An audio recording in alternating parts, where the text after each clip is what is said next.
ጽናት ሳሎን ቤት ያስቀመጠችው የስልክ ሪከርድ ሶሲ አግኝታ አጥፍታባታለች። ይህም አልተሳካላትም።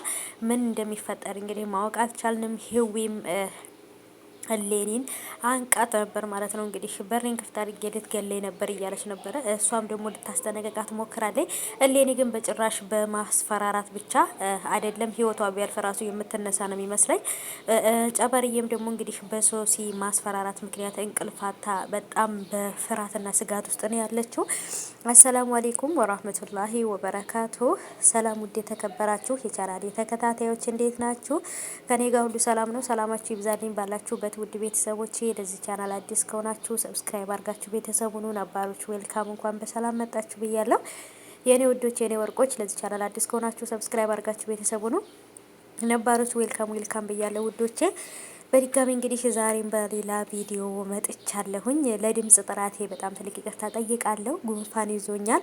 ለዛ ድምጼ ከተንቆራቆረባችሁ እንግዲህ ይቅርታ ለጆሮአችሁ ይቅርታ ጠይቄያለሁ ማለት ነው። እና የኔ ወዶች የኔ ማሮች እንግዲህ ያው የጽናት ድራማ እስከሚያልቅ ድረስ እንቀጥላለን። የጽናት ድራማ ካለቀ በኋላ በራሴ ስራ መጣለሁኝ። ስለዚህ እኔም ያው ስደት ላይ ነኝ ያለሁት። በተለይ ለስደተኞች ለእህቶቼ የሚጠቅምን አሪፍ ቪዲዮዎችን ይዤ እመጣለሁኝ ብዬ ተስፋ አደርጋለሁ። እናንተ ካበረታታችሁን ካገዛችሁን የተሻለ ነገር ይዤ እመጣለሁ። ስለዚህ አግዙኝ፣ አበረታቱኝ፣ ቪዲዮ ላይክ እያረጋችሁ ተባበሩኝ። እና ሀባይቦቼ ያው እንግዲህ ተስፋ አልቆርጥም። ያው ከዚህም የተሻለ ስራ ይዤ እመጣለሁ ብዬ ስለማስብ ማለት ነው የኔ ውዶች።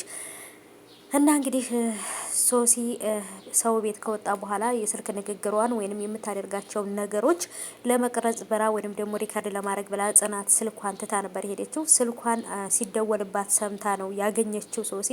እሱም ደግሞ ሪካርዱን አጥፍታባት ስልኩን እዛው መልሰዋለች። ጽናትም ደግሞ ይሄ ነገር ማን እንዳደረገው ጨበርዬንም ስጠይቃ ጨበርዬም ደግሞ ከሷ ጋራ ከነ ሰኒ ቤት ወይንም ደግሞ ከነ እንትና ቤት አብራ ስለሆነ ከነ ምህሩ ቤት የመጣችው ይሄን ነገር ምንም ነገር የምታውቀው ነገር የለም። ሰኒና ጆከርም እንግዲህ አለማቸውን እየቀጩ ነው። ሰኒም እኔን እንድታገባኝ የምፈልገው በዚህ ሀገር ወግ ነው፣ ጥሎሽ ጥለህ ምን ብለህ እንደዚህ የሚሰጠው ነገር ሰተህ እያለችው ነበር። የሰው ሀገር ውስጥ ሂዳ ጭራሽ ካላገባኝ እዚህ ሀገር አትልም። ይሄ ልጅ የሀገሩን የባህሉን ወጉን አያውቅ። ልክ እንደሷው ከተሜ ነው። ይሄንን የገጠርን ነገር ስለማያውቀው ግራ ገባው እኮ ልጁ ማለት ነው። በነገራችን ላይ የከተማ ሰርግ እኮ በጣም ሲምፕል ነው። በቃ ቀላል ነገር ነው የከተማ ሰርግ። የገጠር ሰርግ እኮ በጣም ከባድ ነው። ለእናት ለአባት ጋቢውና ለእናት ሙሉ ልብስ ለአባት ጋቢ ይባላል። የሆነ ነገር ከብት ምናምን ይሰጣል። ጥሎሽ ይጥላል። ምን ይላል እንዴ?